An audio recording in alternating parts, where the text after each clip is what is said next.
ዳን እየራበኝ ነው። እኔም እኮ እየራበኝ። አንተ ደግሞ ምን ዋጋ ስነቀድም በላህ አይደል እንዴ? ያመሻል እንዴ? እሱ እኮ ቁርስ ነው ወይስ ትራፊ አማረሽ? ዳን እነሱ እንደዚህ ሳላደርጉኝ ነቃኸኝ ነው? እኔ አልናኩሽም ቲና፣ ግን እጅ እያለሽ ሰርተሽ መብላት እየቻለን እንዴት ራስችንን ታስረቢያለሽ? እሺ እሰራለሁ። ቪዲዮ እያየሽ ስሪ፣ እሱ ቢሆን ያግዝሻል። እሺ አልኩህ እኮ። እና ቆይ እስከ መቼ ነው እንደዚህ የምንቀጥለው? ይሄን ሰውዬ ግን እገድለዋለሁ። ቆይ ምንድን ነው የምታወሪው? ዘንድሮም ግድያ ላይ ነሽ? አዎ፣ እስከዛ ከቤት አልወጣም። ይኸውልሽ ተረጋጊ። አዎ ብቻዬን ነው የማድርገው። አንተን እዚህ ውስጥ አልከትህም።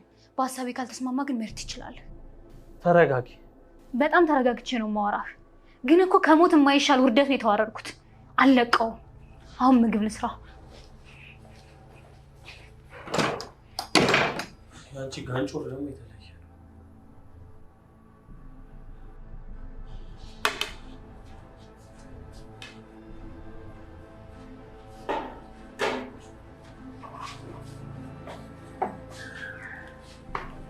ዞር በይልኝ እንጂ ከፍቶ ከርስሽን ከሞላሽ በኋላ ያቋሸሹ ዕቃ አይታይሽም አይደል? ትሁት ትዕግስቴን አትፈታተኝም። እባክሽ አንቺ ፍቅር አሰልችቶኛል። አሁን ሂጂና ዕቃውን ጠቢ። ባላጥብስ ኩሽናውን ዘጋብሽና እዚሁ ትውያለሽ። ዞር በይልኝ እባክሽ። ትዕግስቴን አትፈታተኝ እሺ? ስመለስ ከፍትልሻለሁ። እሱንም ዕቃውን ካጠብሽ ነው።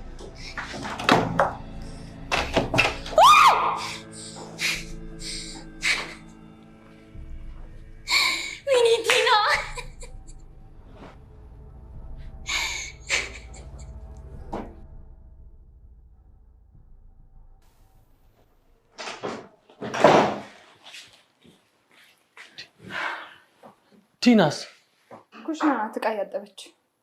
ጩኸት ግን ሰምቻለሁ። አዎ ሰምተሃል። ተናዳ ነው። አንቺም ማገኘዋት ብለሽ ነው? አንተ ራስህ መጨረሻ ምንድን ነው? ቆይ ወይስ ትወዳታለህ? ሄዱን እኮ አይተሻታል አይደል እንዴ? አትመጥንህም፣ ትበዛብሃለች። አውቃለሁ፣ በሚገባ አውቃለሁ። አይዞሽ፣ እንዲህ ስላልሽ ምንም ቅር አይለኝ። ቆይ አንተ ታዲያ ምን ፈልገህ ነው ከዚች ጋር የምትጃጃለው? ቤቱ እንደሆነ በቃ የለም። ሌባ መሆኗ ታውቃል። ምንም የምትካፈለው ነገር ደግሞ የለም። በእናትሽ በቃ ተይኝ። እኔም እኮ እሱ ነው ግራ የገባኝ። አንድ እድል ነው እየጠበኩ ያለሁት። የምን እድል? አባዬ ቃል የገባልኝን ብር እስኪ ሰጠኝ። አይ ይሰጠኛል ብለህ ነው? ቆይ አንቺ የሰማሽው ነገር የለም? እኔ ምንም የሰማሁት ነገር የለም። በቲና ተናዷል ብዬ ነው። እኔ እንዴት እንደማባብለው አውቃለሁ። ይቅናህ። በፍቅር ለሚሰጥ ነገር ማንም ሰው ችግር የለበትም። ቲና አባባን ምን አደረገቻቸው? ቲናስ ምን አጋጠማት? ቲና እንግዲህ ያደረገችው ነገር እራሷ ላይ መልሶ ተጠምጥሟል። ካሌብ ቲናን ምን አደረጋት የሚለውን አብረን የምናይ ይሆናል። ካሌብ ባልተጠበቀው ሰዓት ቲና አባቱን ይዛ ኮሌታቸውን አንቃ ስታንገላታቸው ደረሰ። ካሌብ የመጨረሻ ውሳኔ ወሰነ። እሱም ምንድን ነው? ቲና ላይ ያለውን ነገር ተጠቅሞ አባቱን ማስለቀቅ ነበረ። እናም ድንገት ደርሶ አባቱን ኮሌታውን ይዛ አንተ አሮጊት ከዚህ ቤት ልቅም ብለህ ውጣ አንተና ልጅህ ስትለው ካሌብ ሽጉጥ አውጥቶ ቲና ላይ ተኮሰባት። በጣም በሚያሳዝን ሁኔታ አሁን ቲና ከባድ ችግር ውስጥ ገብታለች። አባባን እንቅ አርጋ ይዛ በማንገላታ የደረሰው ካሌብ የመጨረሻና ከባድ ውሳኔ ወስኖ ትልቅ አደጋ አደረሰ። ካሌብ ቲና እንደሚታወቀው ቤቱም የኔ ነው ብላ እየተመጻደቀች ነበረ። እናም ናውጣ ከነ ልጅህ አንተ ኮተታም እዚህ ለሰከንድ እንዳይህ አልፈልግም በማለት ጎትታ አስወጣቻቸው። ከዛም ቤቴ ነው የት ልሂድ? አብሬ በህፃነቴ ብዙ ለፍቼ እዚህ ደረጃ ያደረስኩት ብዙ ትውስት አለብኝ፣ እባክሽ ልጄ ቢሏትም አባባ እሷ ግን ምህረት ልታደርግላቸው አልቻለችም። ካሌብ ይህንን በማስተዋሉና በመድረሱ እንዴት አባሽ አባቴን እንደዚህ ታደርጊዋለሽ በማለት ከባድ ተኩስ ተኩሶ የቲናን አናት በረነቀው። ሰላም ውድና የተከበራችሁ የቻናሌ ቤተሰቦች እንዴት ናችሁልኝ? ሰላማችሁ ይብዛልኝ። ለዚህ ቻናል አዲስ ከሆናችሁ ሰብስክራይብ ያደረጋችሁ ቪዲዮውን እስከ መጨረሻው ተከታተሉት። ሀሳብ አስተያየታችሁን በኮሜንት ላይ አስቀምጡልኝ። ቀጣይ ፓርት ይዘን መተናል። እንግዲህ ትሁት ከባድ ውሳኔ ወስና ብዙ ነገሮችን አባላሽታለች። አባባን ከቤቴ መውጣት አለብህ እያለችም ስታሰቃያቸው ነበረ። የአባባን ኮሌታ ይዛ ይሄ በስሜ እስከፈረምክ ድረስ ቤቴ ነው። ስለዚህ አንተና ልጅህ ደግሞ እዚህ ቤት ተቀምጣችሁ ቤቴን እንድታቆሽሹ አልፈልግም ስትላቸው የአባባ መልስ እባክሽ ልጄ ተረጋጊ፣ ይሄ እኮ ብዙ ነገር ያሳለፍኩበት ቤቴ ነው። ቢሆንም በስምሽ ባደርገውም አስወጥተሽ እንድታባርርኝ ሳይሆን አብረን እንድንኖር እንጂ እንደዚህ አልጠበቅኩም ነበር ብለው መለሱላት። እሷም ኮሌታቸውን አንቃ ከዚህ ቤት መውጣት አለብህ፣ በስሜ እስካደረግከው ድረስ የራሴና የራሴ ብቻ ነው። ስለዚህ አንተና ልጅህ እዚህ ቤት ማየት አልችልም፣ በፍጥነት ለቀህ መውጣት አለብህ በማለት አባባ ጋር ትንቅንቅ ተያያዘች። ይህንን ያየው ከቅርብ ርቀት እየመጣ የነበረው ካሌብ ያየውን ነገር ማመን አቃተው። ምክንያቱም እዛ አባቱን እያሰቀየቻቸው ነበረ። እናም አባቱን ለማስለቀቅ ቢሞክርም ቲና ሆዬ በፍጹም አለች። እናም በንዴት ተነስቶ ከኪሱ አውጥቶ ሽጉጡን የቲናን አናት በረነቀው። በእርግጥ ቲና ይሄ ሲያንሳት እንጂ ሲበዛባት አይደለም። ምክንያቱም ቲና በጣም አረመኔና ጨካኝ ሰው ናት። አባባን ብዙ ስቃይ አሳይታቸዋለች። አባባ ማስታወሳቸውን እሷም ሆነ ዳኒም አያውቁም። ዳኒ ግን ተጠራጥሯል። አባባ አስታወስክ እንዴ እያለም ይጠይቃቸዋል።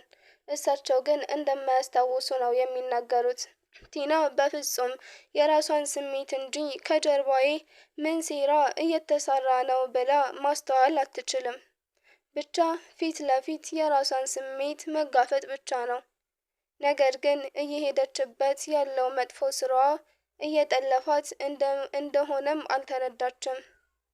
ዳኒ ተጠራጣሪው ግን እባክሽ ቲና ተጠንቀቂ፣ ተረጋጊ እያለ ይመክራታል። እሷም ለምን ተጠንቀቂ አልከኝ? ለምን ተረጋጊ ትለኛለህ? በማለት በንዴት ብዙ ነገሮችን እያበላሸች ትገኛለች። አሁን ካሌብና አባቱን አስወጥቼ እዚህ ቤት እኔ እኖራለሁ ብላ በምታስብበት ሰዓት ጭራሽ እንኳን ልትኖርና እራሷን አደጋ ላይ ጣለች። ካሌብ አባቴን የነካ እኔን የነካ ነው በማለት ቲና ላይ ትልቅ አደጋ አደረሰባት። ሌላኛው እንግዲህ ትሁት ሁሉንም ነገር እያስተዋለች ነበር። እናም ቲናን መገላገያ ስለፈለገች ካሌብ ቲና ላይ ሽጉጥ ሲደቅን ዝም ብላ እያየች ነበረ። ነገር ግን አባባን ስለነካችባት እሷ ራሱ ይቺ አረመኔ ምንም ስታደርገው ዝም አልልሽም እያለች ነበረ። እንግዲህ ድሮ ጀምራ አባባን ያልሆነ መድኃኒት እየሰጠችም እያሰቃያቸው እንደሆነ በደንብ የምታውቀው ትሁት ከአባባ ጎን ናት ሁልጊዜ። እናም አስተማሚ አይደለችም ሲላትም አባባ አስታወስክ እንዴ ከኔ በላይ ያስታመመህ የለም አለች። እሷም አሁን እንግዲህ እሷ የምትተማመነው ያ አባባ የፈረመውን የፎርጂ ወረቀት እውነተኛ የቤቷ ካርታ መስሏት ነበረ። ነገር ግን ሁሉም የቤቷ ካርታ ይቅርና ምንም ነገር የላትም። አሁን ቲና ይህንንም አልተረዳችም። በግብዝነት ግን አባትና ልጅን ከቤት አስወጥታ እሷ እንደምትኖር ነው የምታምነው። ግን ምንም ነገር ሊሳካላት አልቻለም። ካሌብ አሁን ስሜታዊ ሆኖ በእርግጥ አባትን ያክል ነገር ማንም ሰው ሲነካበት ዝም አይልም። ግን ደግሞ ነገሮችን አባላሽቷል።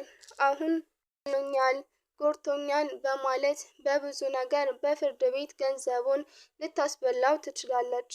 ግን ቢሆንም በአባት የመጣ አልደራደርም፣ እስከ መጨረሻው እጋፈጣለሁ በማለት ካሌብ የመጣውን ነገር ለመቀበል ዝግጁ ሆነ። ሌላው እንግዲህ ዳጊ የሚሰማት ስሜት ምን ማድረግ አለባት? ዳጊ አሁን የመጨረሻ በመናደድና የመጨረሻ ነገሮችን ድብልቅልቅ ያሉ የዛ ቤት ታሪክ ያልገባት ግራ ተጋብታ ትገኛለች። ዳኒ አሁን ምን ማድረግ እንዳለባት እሱ የሚወስን ነው። ውሳኔው ትርምስምሱ ወጥቶበታል።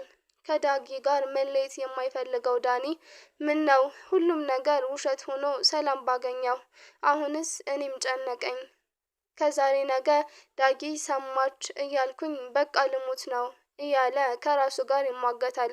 እንዲሁም ደግሞ ለትሁት ሄዶ እያማከራት ነበረ። እውነት ለመናገር ላንተ ዳጊ አትገባህም። በጣም ንጹህና ጠንቃቃ ልጅ፣ መልከ መልካም፣ የጥሩ ቤተሰብ ልጅ ናት።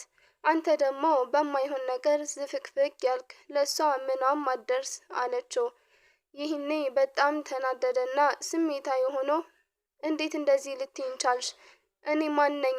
ብታቂና ቢገባሽ ለፍቅሬ ስል ነው መስዋዕት የከፈልኩት ሲላትም ትሁት ይሄውልህ አንተ መስዋዕትነት የከፈልከው በትክክለኛው መንገድ ባልሆነ የራስህ ባልሆነ ነገር ስለሆነ ያሳጣሃል እንጂ በጭራሽ ዳጊን አያስገኝልህም አለችው።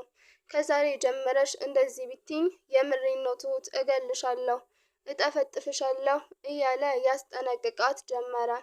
እሷም የፈለግከውን ማድረግ ትችላለህ፣ ግን ደግሞ አንተና ቲና ያደረጋችሁትን ነገር እያንዳንዱን በቪዲዮ ቀርጬ ይዣለሁ። ስለዚህ ያንን ደግሞ አጋልጣለሁ አለችው። ዳኒም አስቀድሜ በደፋሽሳ ቪዲዮን ሳታጋልጪ አላት። እሷ እሱን ወንድ ነህ እንሞክረው፣ ፈጣሪ ካለ እውነት ሳይወጣ አልሞትም፣ እውነት ወጥታ በሞትም አይቆጨኝም አለችው። ለነገሩ ባትየውም ሁሉም እውነት ሊወጣ ተዘጋጅቷል። ይኸው ካሌብም ቲናን ፈነከታት። በቃ አባባ ጋር አትያያዢ ብላት እምቢ ብላ አሁን ትልቅ ስህተት ሰራይ። ቲና ሁላችንንም ገደል ከተተችን። አባባ 4 ነጥብ ብር ሊሰጠኝ ተስማምቶ ነበረ። ይኸው በተለያየ ነገር ተወጣጥረው ከዛ ከዚህ እየበሉ እኔም ተረሳው። ያን ብር ከኔም ሆነ ከቲና ሳይሆን ቀረ። እሷም ቤቱንም ሲያትይዝ ሌላ ችግር ፈጠረች አላት። አሁን ካሌብ ባደረገው ነገር አልጸጸትም፣ ምክንያቱም በአባቴ የመጣ ነገር እስከ መጨረሻው እሞታለሁ እያለ ነበር። እና ትሁት በጣም ደንግጣለች። ለምን እንደዚህ አደረክ ካሌብ? ብዙ ነገርህን እንደምታበላሽ እያወቅ ለምን ስሜታዊ ሆነህ ይህንን ሁሉ ነገር ታደርጋለህ? በጣም ተሳስተሃል። ብዙ ነገርህን በዚች ሀሳባ ልትቀማህ ትችላለች አለችው። እና አባቴን እንደ ሕፃን ልጅ ስትቦጫጭቀው ዝም ብዬ ማየት ነበረብኝ? የመጣውን እቀበላለሁ ትሁት፣ እውነቴን ነው የምልሽ አላት። ዳጊ እንግዲህ የአባባን እንደዛ መሆንና እንደውም ካሌብ ቲናን መፈንከቱን ስትሰማ በጣም አዘነች። አባባ ላይ እንደዚህ ይደረጋል? ምን አይነት ጋጠወጥነት! ምን አይነት ጋጠወጥ ሴት ብትሆን ነው? በፈጣሪ አባባን አይደለም ልትቦጫጭቃቸው ይቅርና ለአይኔ እንዴት እንደምሳሳላቸው ብታቅ። በሙሉ አይኔ እንኳን እንዳያቸው አልፈልግም። በጣም ነው የምሳሳላቸው። ምን አይነት ሴት ናት በፈጣሪ አለች። ከዛም አይ እንደዛ ሳይሆን የሆነ ነገር ፈልጋ ያ ሳይሳካላት ቀርቶ ነው አለ ዳጊ። እሷ ቀጠለችና እና ማለት እኔ ራሱ ምንም እየገባኸኝ አይደለም። ምክንያትህ ምንድነው ዳጊ? እባክህ ንገረኝ አለች። ምንም፣ እኔ ምክንያቴ አንቺና አንቺ ብቻ ነሽ። በእርግጥ አውቃለሁ የእህቱን ቤት የራሱ አድርጎ እኔን የሚያኖረኝ ፍቅረኛ እንዳለኝ። ይህን ሁሉ በደንብ አውቃለሁ፣ ግን አባባ መክረው ያስተካክሉልኛል ብዬ ነበር። እኔ በህልም ዓለም ከምኖር ይልቅ እውነታውን ድህነታችንን እየኖረን ብናይ ነው ደስ የሚለኝ። ዳንዬ ልለምንህ፣ አሁንም ይሄ ነገር ይቅርብህ እና የራሳችንን ህይወት እንኖር አለችው። እሱም በቃ ችግር የለም አታስቢ፣ እንኖራለን አላት። ከዛም እሺ በማለት ተነጋግረው ሄዱ። ሌላው እንግዲህ በጣም በሚያሳዝን ሁኔታ የካሌብና የቲና ጉዳይ ትልቅ ችግር ፈጥሯል። እሷም አሁን እንኳን እንደዚህ አደረገኝ እንኳንም ገደለኝ እያለች ነበረ። ከቪዲዮ ጋር መልካም ቆይታ